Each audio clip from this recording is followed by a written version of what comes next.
Hello, very good morning, children.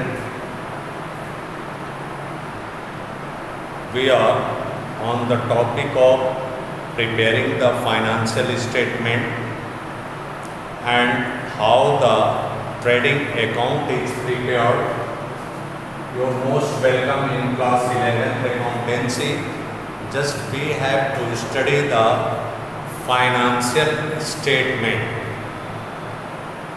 Trading account we are studying. In trading account, just the questions given: cost of goods sold, how the closing stock will be calculated, and how the gross profit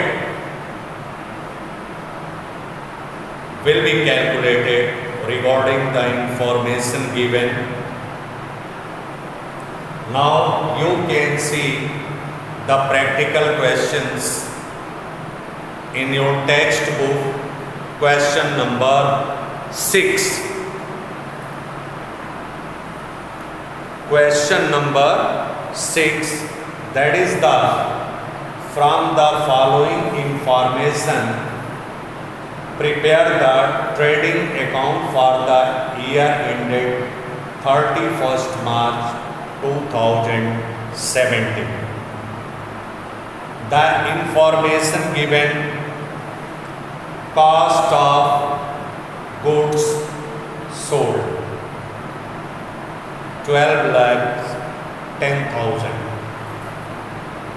opening stock 50,000, closing stock 80,000, carriage inwards 15,000, sales 15 lakhs.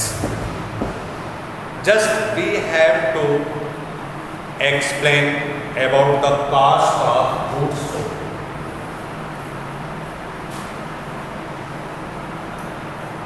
Cost of goods sold. The meaning of means whatever the goods are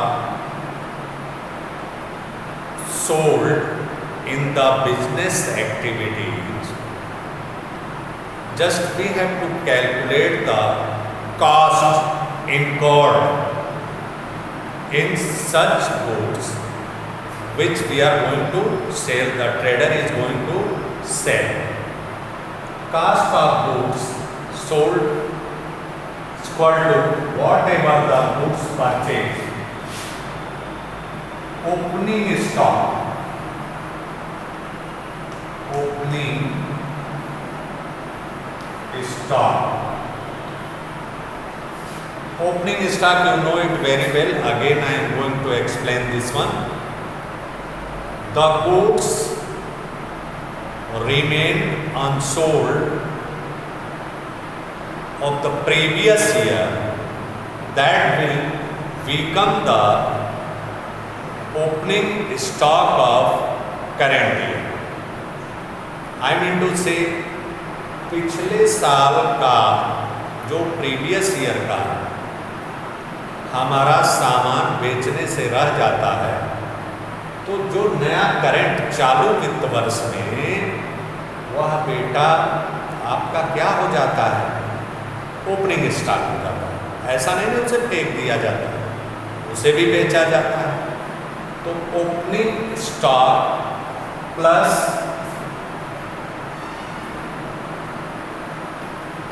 purchase, cost of goods sold equal to opening stock plus purchase. Purchase refer the goods which have been purchased for resale. उसे पुनः बेचने के लिए जो goods खरीदा जाता होगा उसे हम परचेज करते हैं. Plus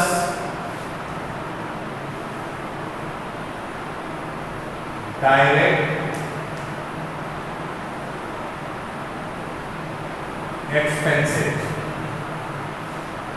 plus direct expenses, opening stock plus purchase plus direct expenses.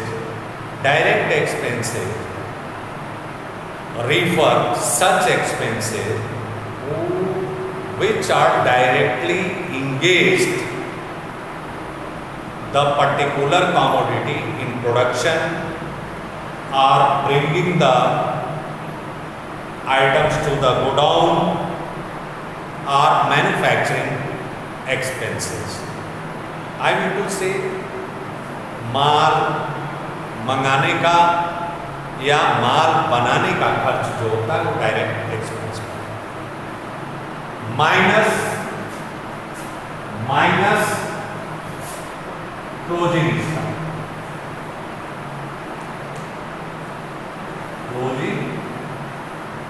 Stock that will be the value of cost of goods sold. जो क्लोजिंग स्टॉक का मतलब होता है बेटा, at the end of the year the goods are remain unsold. चालू वर्ष के साल के अंत में जो हमारा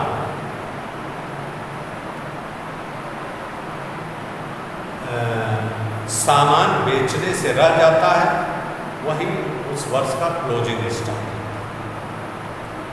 अब आप देख सकते हैं क्या है ग्रॉस प्रॉफिट। अब कॉस्ट ऑफ गुड्स सोल्ड जब निकल गया तो जीपी इक्वल टू होता है GP gross profit equal to sales net sales minus whether that is credit or cash। net sales minus cost of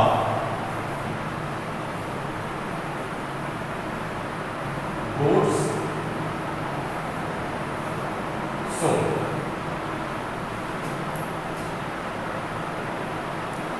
You can see in easy way you can do it। अगर तो हमें gross profit पता करना है तो हम net cell से cost of goods sold minus कर देंगे तो हमारा क्या मिल जाएगा ग्रॉस प्रॉफिट। अब क्वेश्चन नंबर 6 में आप देखेंगे कि आपका closing stock cost of goods sold दिया है तो opening stock closing stock carriage inwards आपका क्या है एडजस्टेड है तो उसे हम ट्रेडिंग अकाउंट बनाने में टच नहीं करेंगे। ट्रेडिंग अकाउंट का फॉर्मेट बनाएंगे ऐसे। ट्रेडिंग अकाउंट का फॉर्मेट बन गया आपका और आप यहां पर क्या कर देंगे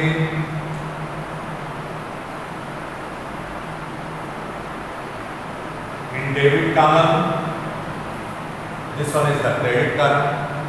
just you can write buy sales whatever the sales given in question sales given 15 lakhs just you can write 15 lakhs and here to cost of goods sold cost of goods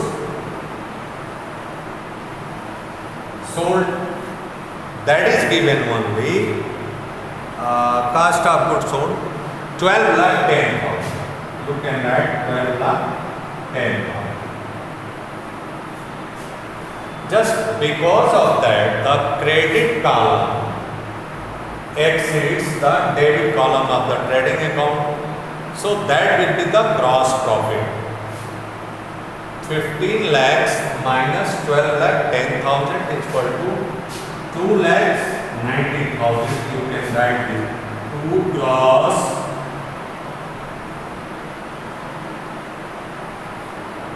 profit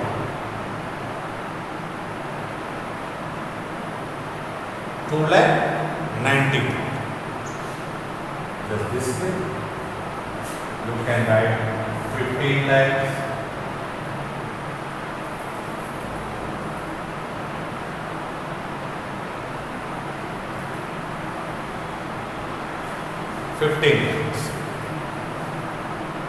clear? बहुत आसान है, very easy.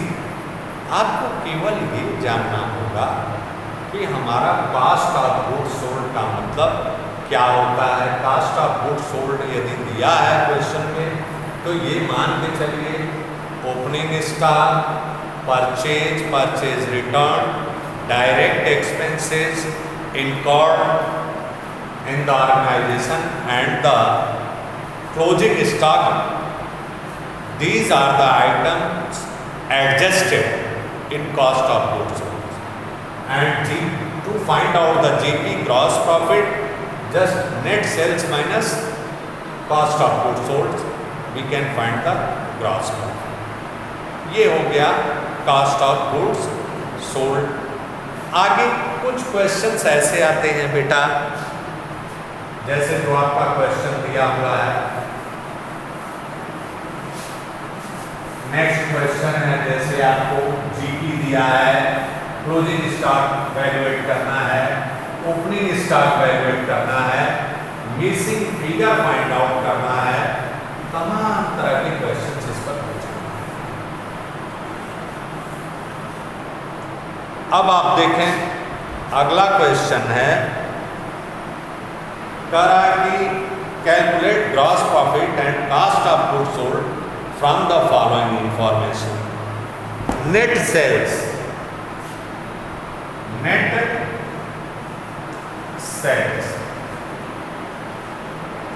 Equal to, for example we can take example as a questions given in your book.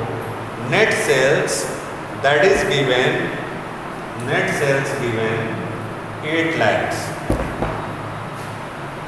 8 lakhs, GP, gross profit, GP is equal to 40% on sales,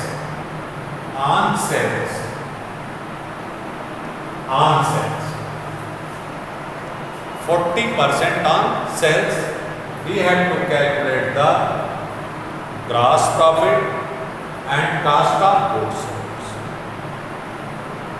Clear? Now you can see first GP is equal to net sales into percentage rate 40%,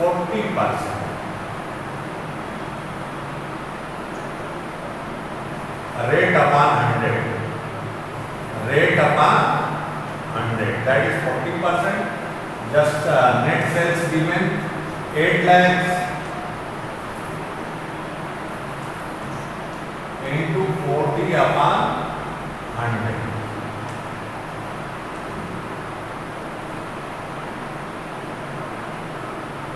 $3,20,000.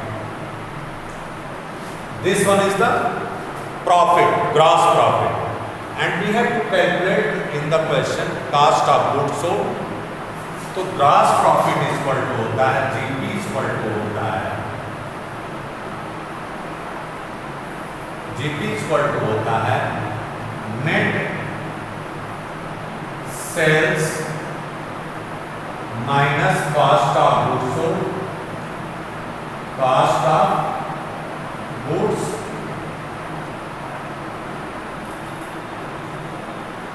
sold, cost of goods sold।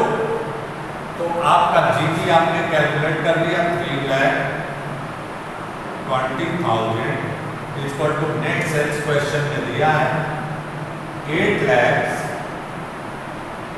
Minus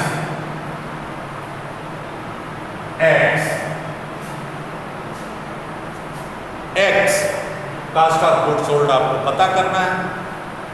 तो x equal to 8 lakhs minus 3,20,000 is equal to 4,80,000. That will be the answer. This one is the answer if the GP is given on sales. In same information, whether the GP 40% on sales that is given, अगर जो ये कहा जाता 40% on cost, now again suppose that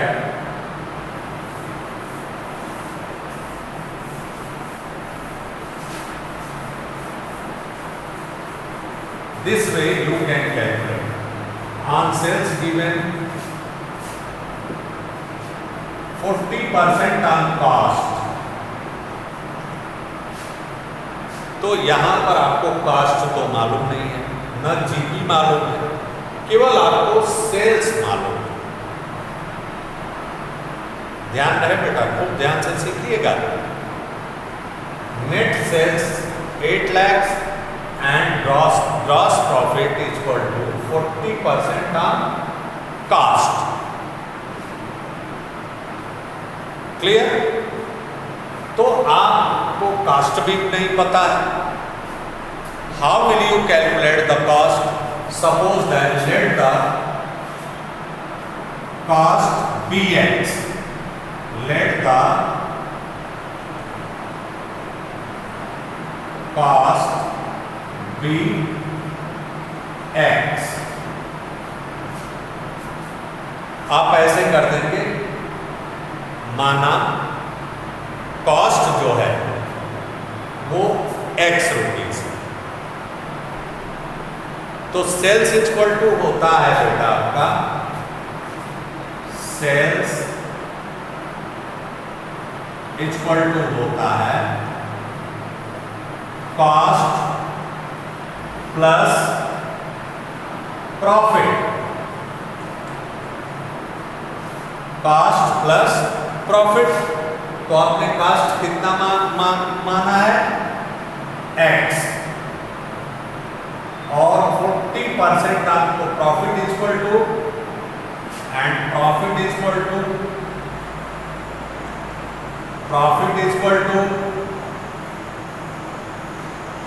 cost into rate upon 100। अब यहां पर cost आपका X है, तो X इंटू 40 अपॉन 100 या इक्वल टू 40X अपॉन 100, ये हो गया आपका profit.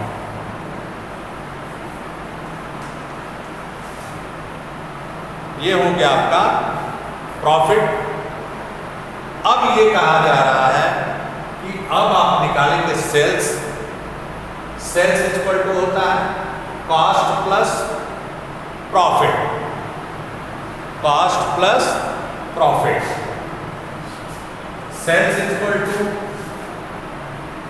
Cost that is X plus 40X upon 100। सेल्स आपका कॉस्ट दिया ही है, X रुपीज आपने माना है, X प्लस 40X अपॉन 100। अब हो गया मीन्स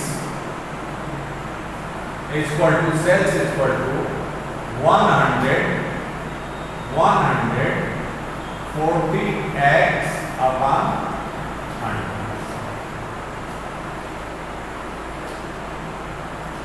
अब इक्वल टू कितना है, ये सेल्स हो गया, इक्वल टू सेल्स आपको दिया है 8 लाख,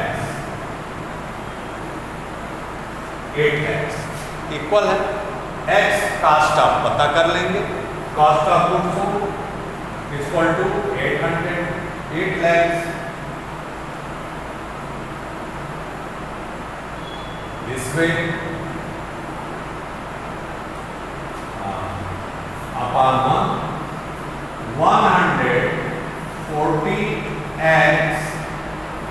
इक्वल टू 8 lakhs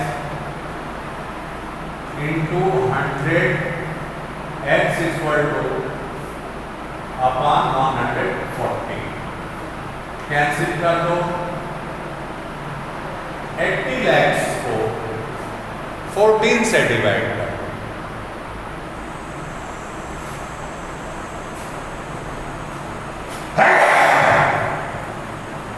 और जो आएगा वही आपका कास्ट हो जाएगा, कास्ट ऑफ गुड्स। तो जैसे चाहे, मतलब कॉस्ट पर दिया रहेगा तो आपको कॉस्ट पता करना पड़ेगा। यदि सेल पर दिया है तो इजी है, अमाउंट आपको पता ही है।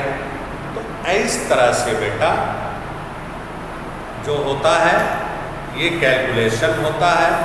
अब कल हम आपको नेट प्रॉफिट होमवर्क आपका है question number 6 to 10 practical question, preparing the profit and loss account. Observe करना पड़ेगा, ध्यान देना पड़ेगा कि किस तरह से आप कैलकुलेट करेंगे, आपका क्वेश्चन किस तरह का पूछा जा रहा है। अब यहाँ पर एक क्वेश्चन आगे और भी दिया है, calculate the gross profit. Question number 8, calculate the gross profit and cost of good from the following information. Net sales दिया है और gross profit equal to 20% on cost, इसी वे से निकलेगा। सेम आपका हो जाएगा क्या, इस तरह से लगा लेंगे आंसर। अभी देखिए फटाक से मैं लगा दे रहा हूँ। जो आएगा आपका वह होगा 9 lakhs into 100 upon 120। 0 0 3 3 का 9, 3 4 का 12। अब 4 से डिवाइड कर दो तो 3 lakhs हो गया ना, तो हो जाएगा आपका 75,000। 4 से डिवाइड करोगे तो 75,000 means cost of goods sold equal to 7,50,000। Easy, इतना ही।